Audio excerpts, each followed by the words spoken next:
Altos is brought to you with the kind compliments of Rituals Coffee House.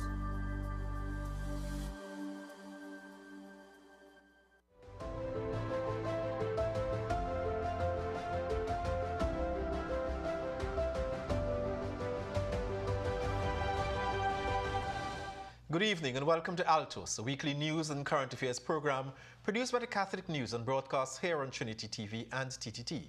Believe it or not, this is our second anniversary and this is our 100th episode. I'm Neil Parsonlal. Here's a look at this week's top stories. An historic appointment as Pope Leo XIV names Archbishop Charles Jason Gordon as a member of the Dicastery for Interreligious Dialogue. Fears of an increase in detention and deportation as time draws near for the closure of the UNHCR's Port of Spain office. Attendees at CAMCEL's inaugural God at Work Business Conference get some pointers on manifesting faith in the workplace. We feature the group 424 Music Ministry, a group of young adults offering authentic worship in spirit and truth. And later we speak with General Manager of CAMCEL, Catherine Tardier, as we reflect on the 2-year anniversary of Altos and what's in store for Catholic media. Now for our top story. A significant appointment for Archbishop Charles Jason Gordon by the Holy Father, Pope Leo XIV. The Vatican announced on Thursday that His Grace has been appointed as a member of the Dicastery for Interreligious Dialogue, which is the central hub for dialogue in the Catholic Church. The Antilles Episcopal Conference has hailed the Archbishop's appointment as significant. As Roger Sant reports, His Grace said the new role affirms the importance of building bridges across faiths. The announcement of the appointment of His Grace Archbishop Charles Jason Gordon was made via Vatican News, and in an almost immediate response, the Antilles Episcopal Conference said it was, quote, pleased to share the joyful news that His Holiness Pope Leo has appointed His Grace, the Most Reverend Charles Jason Gordon, Archbishop of Port of Spain, as a member of the Dicastery for Interreligious Dialogue, end quote. The release further stated that the appointment reflects the Holy Father's confidence in the AEC and in particular Archbishop Gordon's long-standing commitment to fostering dialogue, understanding and collaboration among people of different faith traditions. In a brief statement, Archbishop Gordon said he was grateful to Pope Leo for the appointment. He said, quote, the new role affirms the importance of building bridges across faiths, a mission I have long embraced, end quote.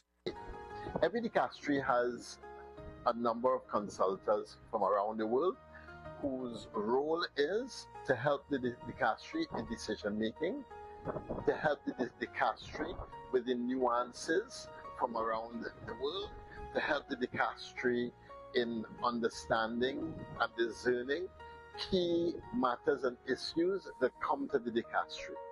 And so, as a consultant in the Dicastery for Interreligious Dialogue, that would be the role I would be playing. Co-founder of the Living Water Community, Rhonda Mingo, hailed the appointment as significant. Indeed, this is a tremendous appointment, and congrats going out to the AEC and to Archbishop Jason. Pope Leo, one of his main things is interreligious dialogue, and you can see by the appointments that he has made for this dicastery that he has made every area on the planet Earth part of this. It looks like it's a long list of bishops and archbishops that he has appointed to this dicastery. So that goes a long way in saying what Pope Leo wants, what's on his front burner. I'm Roger Sant reporting for Catholic News Altos. And we here at Altos offer congratulations to Archbishop Gordon as well. There are fears of an increase in detention and deportation as the time draws nearer for the closure of the United Nations High Commission for Refugees office in Port of Spain. The office will permanently close on August 31st and public services will cease on July 25th. The agency has cited a global funding crisis, saying its operations will now shift to the regional office in Panama. Human rights and civil society organizations are now sounding the alarm, warning that the shutdown could leave thousands of refugees and asylum seekers without access to documentation and legal protection. Altos reporter Keelan Jordan tells us more in this report. Days to go before the closure of the UNHCR office in Trinidad, stakeholders are saying it marks the end of a vital chapter in refugee protection in Trinidad and Tobago. For years, the UNHCR office served as the main authority for registering asylum seekers, issuing refugee cards, and offering a lifeline for those fleeing violence and hardship. But that safety net is now unraveling. Well, the impact would be significant. It means asylum seekers and refugees, there basically is no system in place to in fact register the refugees. This could potentially lead to an increase in detention and deportation. Community-based organizations like La Casita Hispanic Cultural Center say they have long relied on UNHCR funding and support for child education, gender-based violence protection, and emergency response. They now fear a humanitarian strain they may not be able to bear. Well, the reaction has been one of the deep concern, uncertain, and a fear. For many, the question may be now, what now, or who will be protecting us. Faith-based organizations like the Archdiocese Ministry for Migrants and Refugees are also bracing for impact. Darian Narain, Program Manager, Archdiocese Ministry for Migrants and Refugees, warned that with no central body in place, vulnerable groups could be left in limbo. The Church will likely face an increase in demand for basic needs, spiritual care, and case management. However, we do not have the legal authority or financial resources to fully substitute the role UNHCR played. So far, the government has not issued any public plans to take over refugee registration or legal protection. CCHR says it has written to authorities but is still awaiting a response. I am Kaylan Jordan reporting for Catholic News, Altos. The workplace is the main space where the Catholic faith is tested, refined, and manifest. So said Chairman of Catholic Media Services Limited Board of Directors, Peter Gillett, at the opening of the Catholic News' first God at Work Business Conference at the Cascadia Hotel, St. Anne's on Saturday, June 28th. The theme was Fueled by Faith and Hope, Fired Up for Success. Laura Pickford Gordon was there and shares some of the highlights.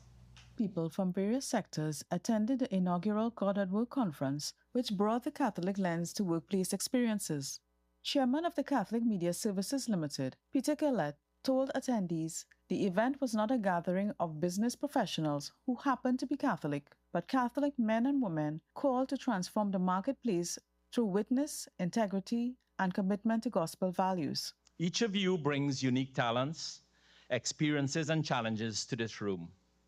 Gifts that God has entrusted to you for His greater glory and the service of others. Featured speaker Deborah Sardina spoke on God's calling in your professional life, discernment, and purpose in the workplace. She said God has given us the tools and blueprint to complete the mission wherever we are placed.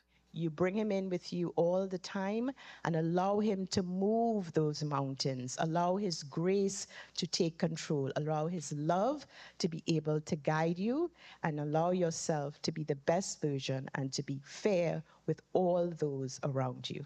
Another featured speaker, Reverend Dr. Gerard McGlone, SG, addressed faith in challenging times, how to stand firm in your beliefs when facing challenges. A psychologist and trauma specialist, Father McGlone gave a personal and engaging talk focusing on confronting personal, communal, and historic traumas with faith and resilience. You cannot possibly be present to the other unless you know deeply your wounds and your strengths. Amen? To face the challenges in life, you have to enter the difficult emotions of the challenge. The event took place on the Solemnity of the Immaculate Heart of Mary, and General Manager of CAMSEL, Catherine Tardier, urged participants to embrace the significance of the occasion. And let that Spirit work with you and just reveal to you what it is you need to take away from here today with, because it is our yes that is going to transform Trinidad and Tobago. This is Lara Pickford Gordon for Catholic News, Altos. And Catholic professionals are living out their faith in secular workplaces. At the God at Work conference, business leaders from various sectors shared inspiring stories of integrating faith, integrity, and values into their day-to-day careers. Our correspondent, Clisha Best, was there to gather insights on how these individuals navigated challenges while staying true to their beliefs. The discussion, titled Living Out Catholic Values in a Secular World, was moderated by Anna Maria Garcia Brooks and featured a diverse panel of leaders who shared how they integrate faith into their careers. Simone Passmore, CEO of Web Styles in Barbados, spoke about fostering a culture of prayer and integrity in tech. We have had many instances where somebody comes to us and asks us to do a task, especially in the AI space in technology. That's not necessarily an ethical task. But I think standing up for those situations and just really, saying, no, this is not something that we can do as a company, and they understand the integrity. What has happened as a result is our customers know that Simone operates from an ethical standpoint, and that has built my business coming and going. Darren Mohammed from Microsoft highlighted the importance of authenticity. Somewhere during the career, I actually started living my values. And when you think of the values, they are a huge asset to any organization. When you think of humility and service and seeing others and collaborating with others where you have the interest of the other, those are very valuable, very, very valuable traits. Well-known journalist Ryan Bechu emphasized the significance of demonstrating Christian values at work. We're not there to convert people to Christianity or Catholicism because we work with them for 40 hours a week anyway. But if we can show them what it's like, not tell them, but show them what it is like to be Catholic by our mannerisms, by the way we speak, by the way we interact with people, by the way we treat people, by the way we are helpful, kind, generous, all of the other adjectives, right? If we can do that, then maybe they will see something in ourselves that they will want to replicate in themselves. I am Clisha Best for Catholic News, Altos. The Catholic Education Board of Management, in collaboration with Massey Trinidad All-Star Steel Orchestra, hosted the annual School in Pan Showcase on Wednesday, July 2nd at Queen's Hall. Ensembles from 6 primary schools and for the first time, 1 secondary school that participated in the School in Pan program were featured. Students from Bethlehem Boys and Girls, Nelson Street Boys and Girls, Rose Hill, Our Lady of Laventille, and St. Anthony's College received certificates. Here's a bit from that showcase.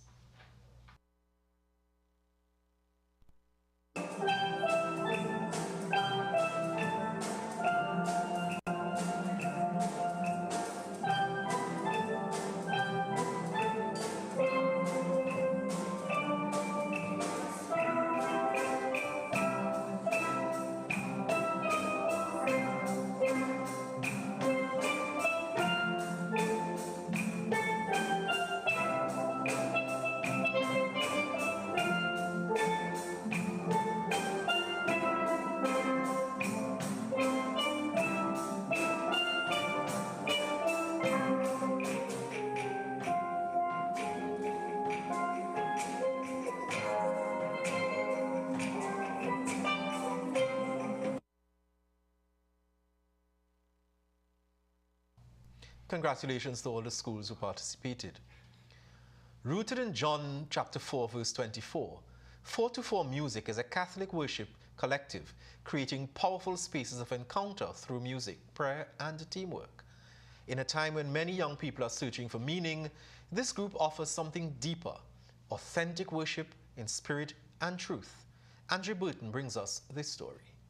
Young people from across the Archdiocese are stepping forward, offering their gifts to lead worship. 424 Music is more than a band. It's a movement rooted in faith, excellence, and encounter. Lord, I worship you.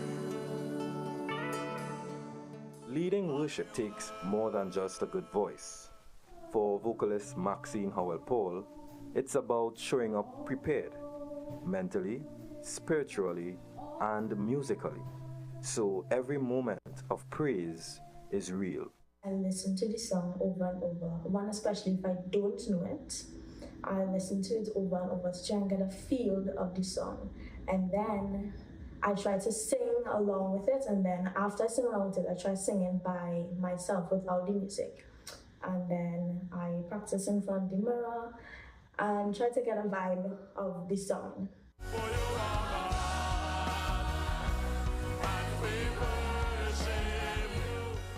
A 424 Music worship experience turns sound into prayer and performance into purpose. For drummer Denzel Johnson, that journey starts well before the crowd, inside the rehearsal room where faith meets focus and excellence is the goal. That's the stage for excellence. There's no compromise there. You practice it at home, but when you get to rehearsal, that is the stage for excellence, and you're actually seeing how far you could take this, and you're giving space so many more ideas to come. 424 Music continues to evolve, strengthening its core, uplifting its members, and drawing others into authentic worship. I am Andre Burton, reporting for Catholic News, Altos. Certainly a wonderful ministry. It's time now for us to take a short break, but when we return, we speak with Catherine Tardier, General Manager of CAMCEL, about the 2-year anniversary of Altos, our 100th episode, and what's in store for Catholic media. Before we go, here's a look at this week's trivia question.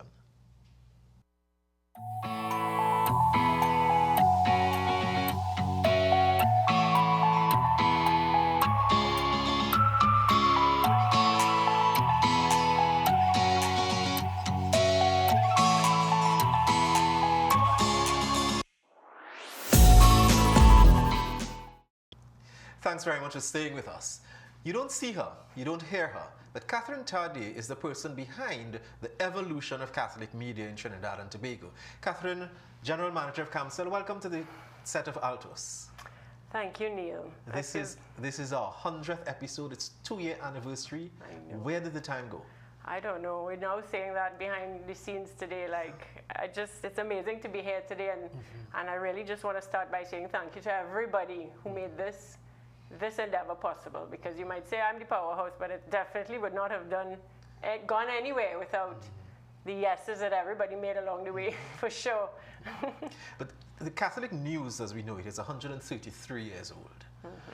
We've seen the evolution of Catholic media, not just Catholic News. Where did this come from? What's the vision?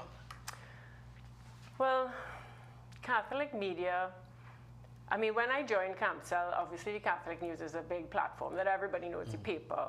You know, there was some digital. Trinity TV is a powerhouse on the TV side.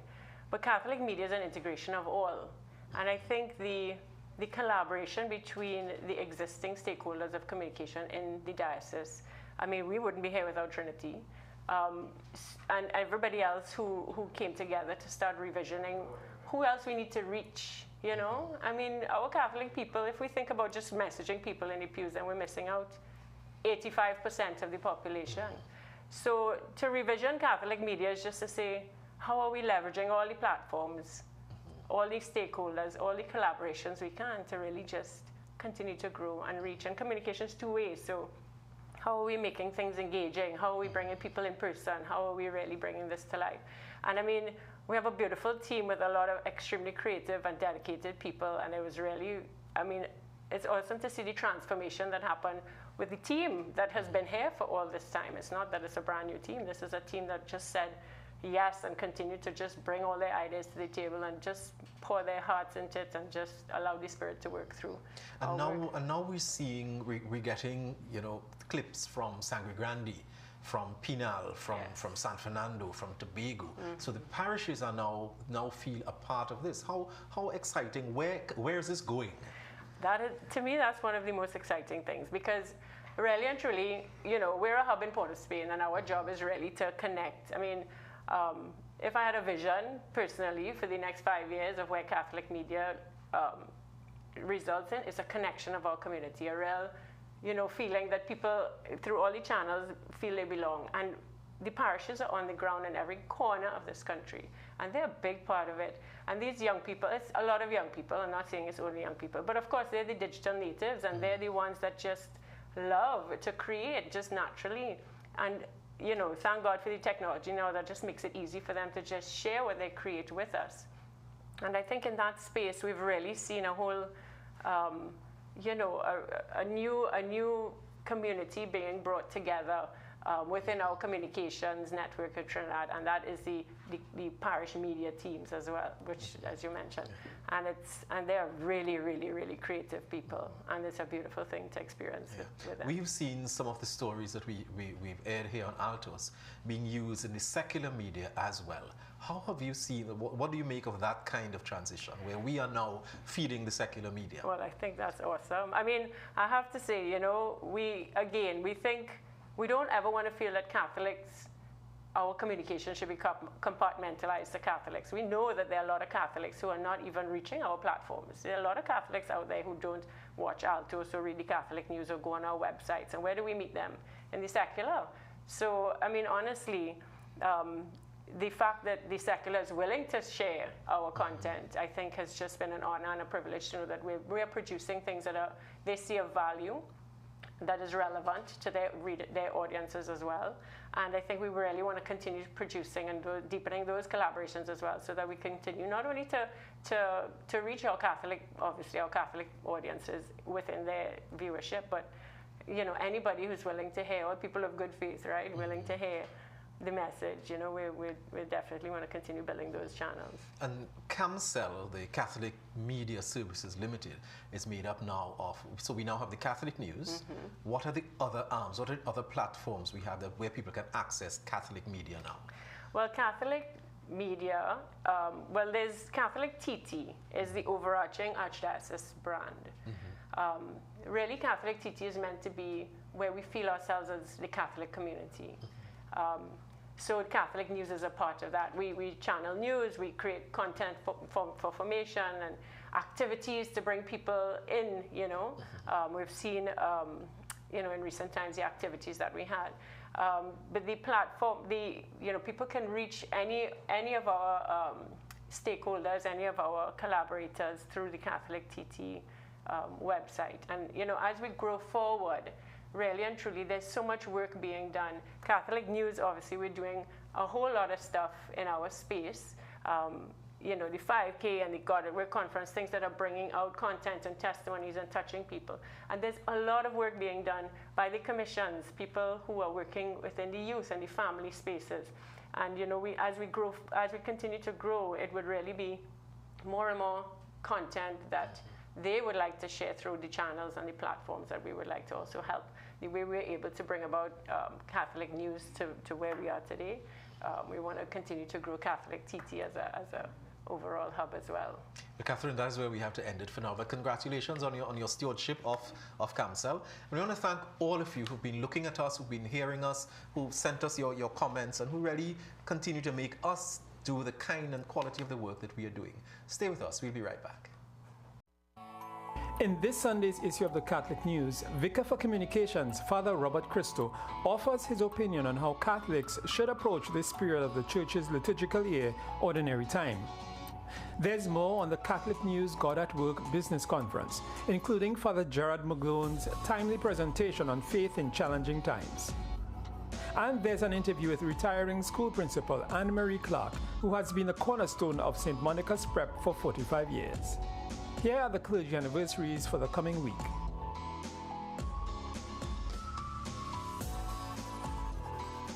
And some coming events.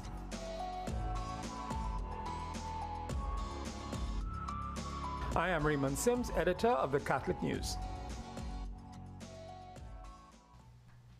Sunday, June 29th was celebrated as the Feast of Saints Peter and St. Paul. It was a landmark day for persons with disabilities, as 6 members of the Bethesda community made First Communion and 8 others were confirmed in the Roman Catholic Church. The Holy Mass was held at the St. Paul's RC Church in Couva and was officiated by Archbishop Emeritus Robert Rivas. Let's take a look at some of the significant moments of that special day.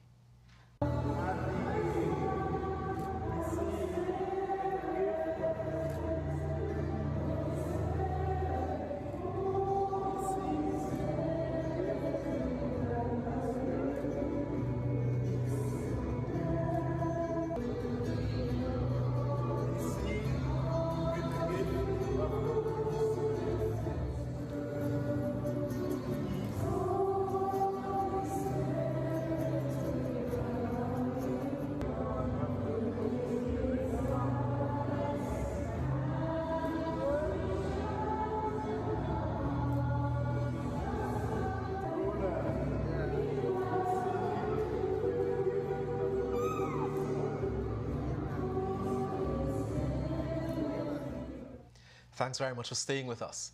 The Bethesda community has thanked everyone who made the program a reality, especially Archbishop Rivas, Father Trevor Nathasing, Parish Priest of St. Paul's RC in Couva, Deacons Andy Singh and Tristram Matura, the candidates and their families.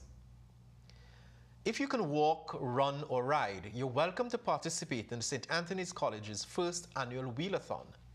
The event will be held this Sunday around the Queen's Park Savannah to raise funds to build a wheelchair ramp at the college for Giovanni Renwick.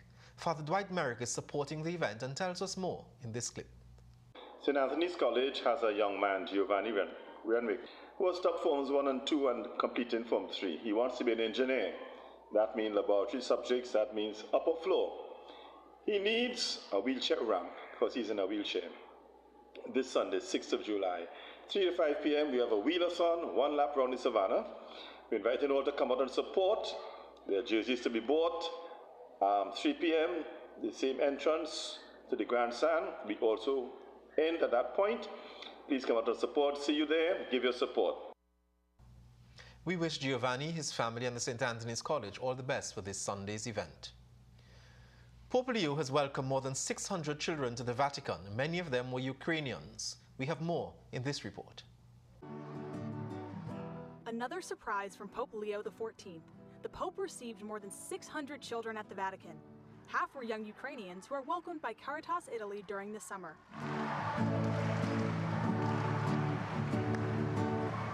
The other half are from the summer school at the Vatican. What they all wanted was the Pope's autograph.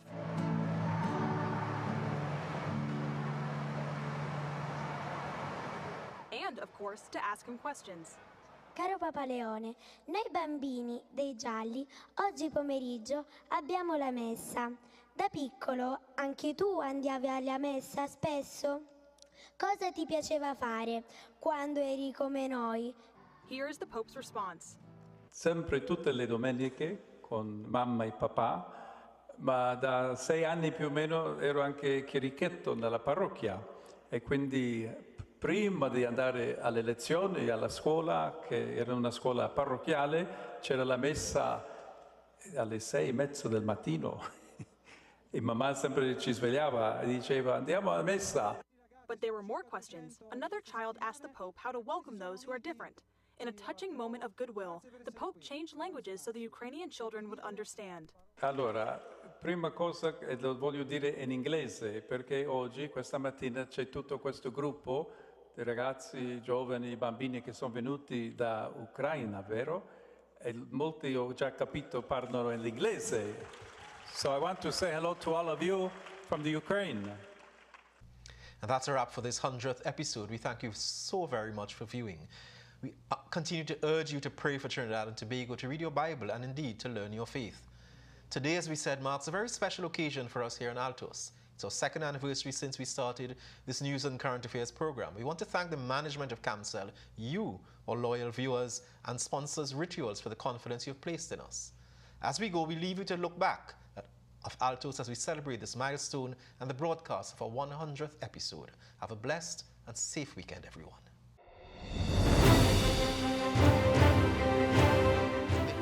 They had a speed behind them, and they had an urgency about them. My God is good. Oh. Stop! I feel happy and good at the same time. I'm in front of the Dicastery Office for Communications in Rome, and I have exciting news. The imagination of some people, of someone, the pen became that beautiful instrument.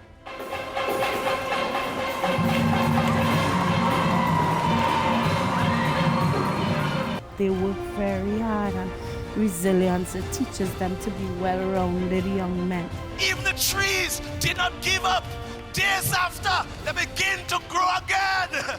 That's hope. Altos was brought to you with the kind compliments of Rituals Coffee House.